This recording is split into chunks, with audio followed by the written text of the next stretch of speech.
It is so easy to fall victim to procrastination. In this video, we are featuring a speech from Jim Rohn about how to overcome procrastination and become more productive than you have ever been in life.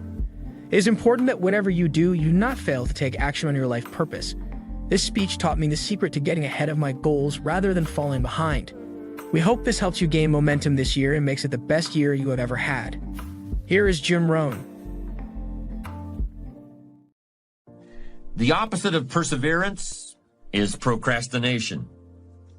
Perseverance means you never quit. Procrastination usually means you never get started. Although I consider the inability to finish something to be a form of procrastination. Ask people why they procrastinate, and you'll often hear something like this: I'm a perfectionist. Everything has to be just right before I can get down to work. No distractions, not too much noise, no telephone calls interrupting me, and of course I have to be feeling well physically too. I can't work when I have a headache. The other end of procrastination, being unable to finish, also has a perfectionist explanation. I'm just never satisfied. I'm my own harshest critic. If all the I's aren't dotted and all the T's aren't crossed, I just can't consider that I'm done. That's just the way I am, and I'll probably never change. Do you see what's going on here? A fault is being turned into a virtue. The perfectionist is saying that his standards are just too high for this world. This fault into virtue syndrome is a common defense when people are called upon to discuss their weaknesses. But in the end, it's just a very pious kind of excuse-making. It certainly doesn't have anything to do with what's really behind procrastination. The basis of procrastination could be fear of failure. That's what extreme perfectionism really is once you take a hard look at it. What's the difference whether you're afraid of being less than perfect or afraid of anything else? You're still paralyzed by fear. What's the difference whether you never start or never finish? You're still stuck. You're still going nowhere. You're still overwhelmed by whatever task is before you. You're still allowing yourself to be dominated by a negative vision of the future in which you see yourself being criticized or laughed at or punished or ridden out of town on a rail. Of course, this negative vision of the future is really a mechanism that allows you to do nothing. It's a very convenient mental tool. Well, I'm going to tell you how to overcome procrastination. I'm going to show you how to turn procrastination into perseverance. And if you do what I suggest, the process will be virtually painless. I'm going to be very specific about how you can do this. A moment ago, I referred to a negative vision of the future as a mental tool for inactivity. If you've been using that tool, I'm going to ask you to toss it aside and start using two other very powerful principles that foster productivity and perseverance instead of passivity and procrastination. The first principle is break it down. No matter what you're trying to accomplish, whether it's writing a book or climbing a mountain or painting a house, the key to achievement is your ability to break down the task into manageable pieces and knock them off one at a time. Focus on accomplishing what's right in front of you at this moment and ignore what's off in the distance someplace. Substitute real-time positive thinking for negative future visualization. That's the first all-important technique for bringing an end to procrastination. Suppose I were to ask you if you could write a 400-page novel. If you're like most people, that would be an impossible task. As soon as I ask you that question, a picture appears in your mind of a big fat book lying on a coffee table, hundreds and hundreds of words covering every page. Yes, somebody must have written the book that you see in your mind's eye, but that person surely wasn't you.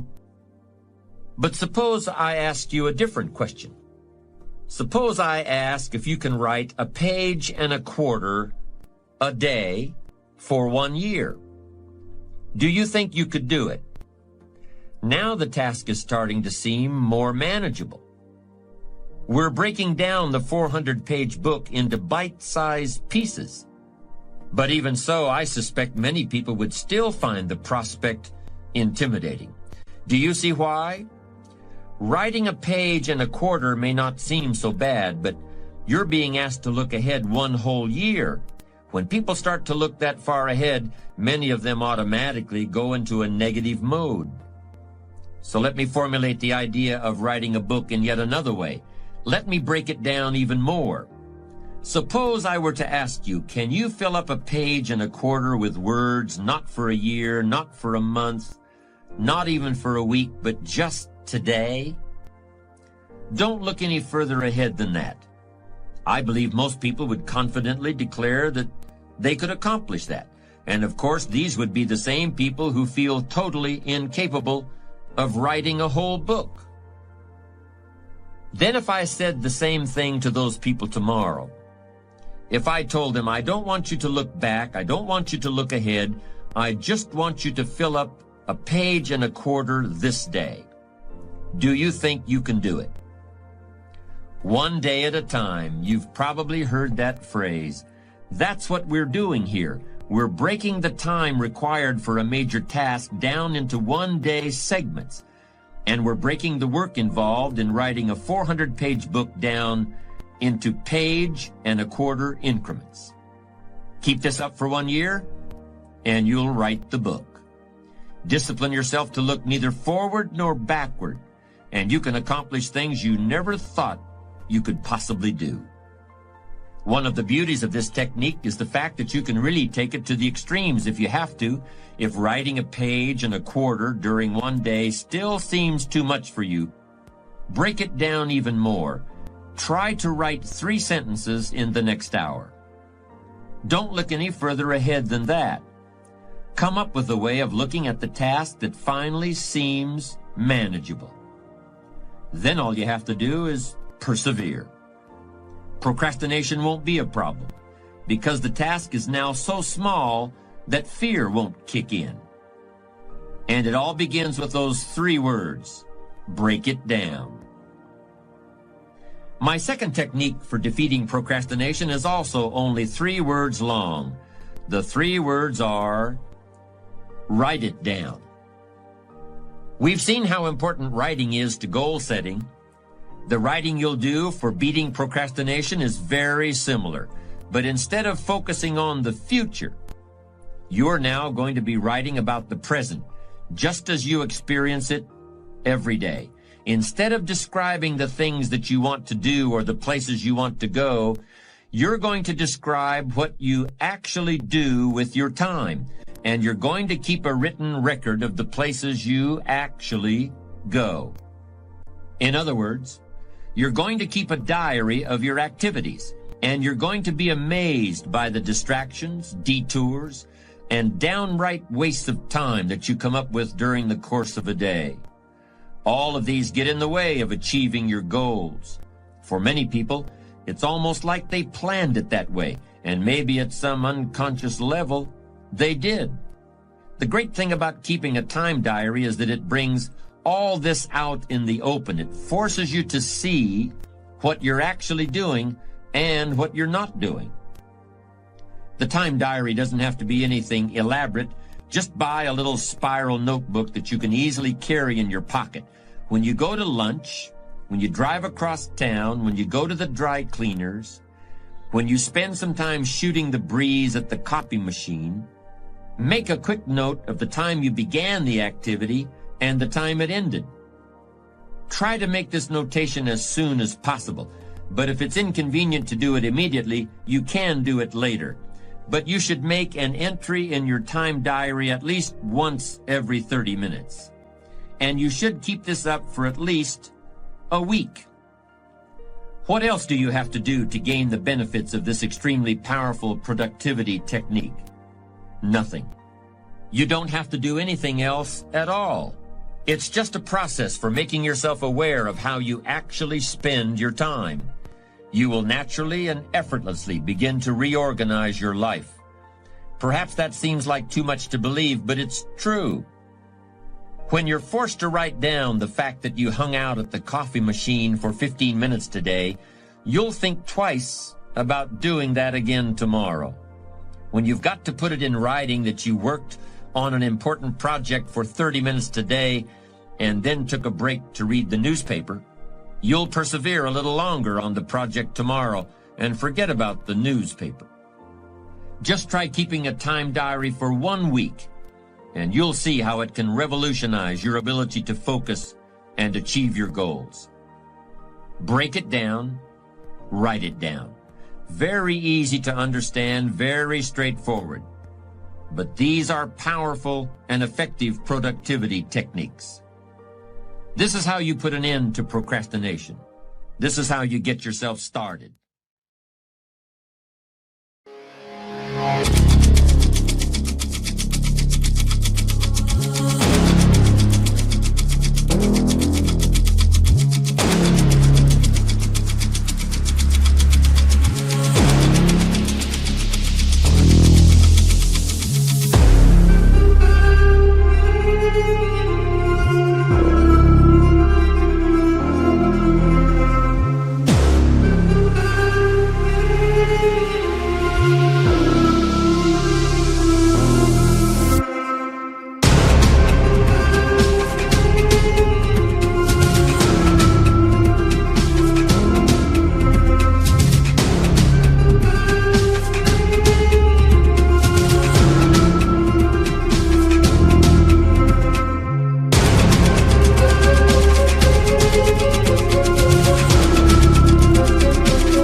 To my party, we're just getting started. A life is a dream or a nightmare scarring. Hand me a drink cause I think I'm going all in. Get me a shrink who can catch me when I'm falling. Cover up my scars, flip the handlebars. Crashing in my car, wake up in a bar. I'll be a superstar, just on my avatar. This world is so bizarre, empty out the reservoir.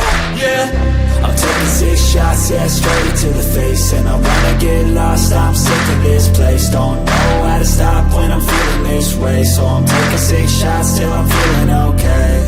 I think I'm going crazy, don't think I'll get home safe. So I'm taking 6 shots, all straight to the face. I'm taking 6 shots, are you coming with me?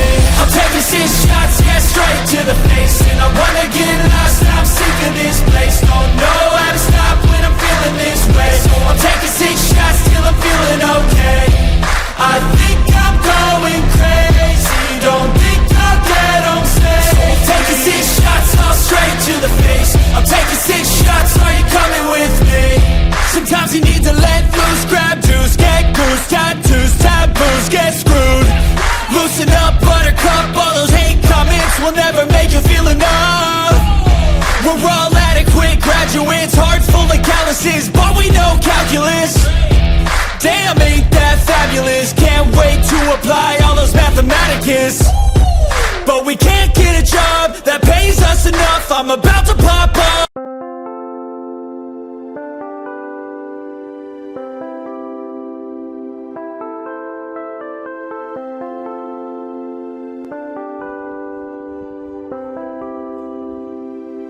Chẳng được quên khi cơn mưa đêm lại về. Em đã quên lời thề và ta như đông chìm sâu. Không còn mơ em anh nhận màu. Em chỉ cần mơ nào em mai. Chỉ còn là những cơn mưa vô giá. Cho bên mơ em không mơ ai. Anh một đêm mơ chỉ cần bên em không được cần nhớ. Và chỉ có em không muốn nhớ. Và người ta bên nhau như ngã thơ. Muốn nhớ về say em chỉ có mấy em ở đây. Và anh như muốn chết đi nhưng không muốn em mãi và mãi. cho ta đau đầu. Cùng em như mà mơ mộng, anh như đứa mong cầu và mưa bên em ngủ sầu. Chắc có mãi mãi mà mơ, chỉ có bên em nhưng là khó mơ. Mà nào dài em muốn bên ai anh không mong gì hơn, chỉ mong em sẽ ở đây ôm anh thật gần. Anh chỉ mong đôi ta được có nhau mà đừng em đâu anh có em, một đêm bên anh có em. Ta sẽ trao nhau môi hôn thật sâu, ôm anh cứ nữa mà ngâu và em chỉ nằm đâu. Anh không muốn em ở đâu đâu, một cơn tháng tư anh không mơ cầu mà không đôi anh mà bên giờ anh chỉ là my friend. Em quên đi bao lời hứa, quên đi cả những ngày xưa. Anh như là một đứa em không một chưa mà đừng đêm ở đêm. Anh như một đôi mà game không như là ba trên đêm, cho em nhiều hơn như là game. Chỉ cần là mưa thôi, em chỉ cần là mưa thôi, còn ai sẽ là nắng rồi. Em chỉ cần là mưa thôi, cho anh ngược êm trôi, cho anh được ôm em khi trời nắng và ôm em khi trời mưa. Và có anh có mặt trời, em như là cuộc đời, có được nhau là gặp thời, không cần mưa để mần lời. Anh muốn em mau về đây để cơn mưa ngừng trôi. Anh muốn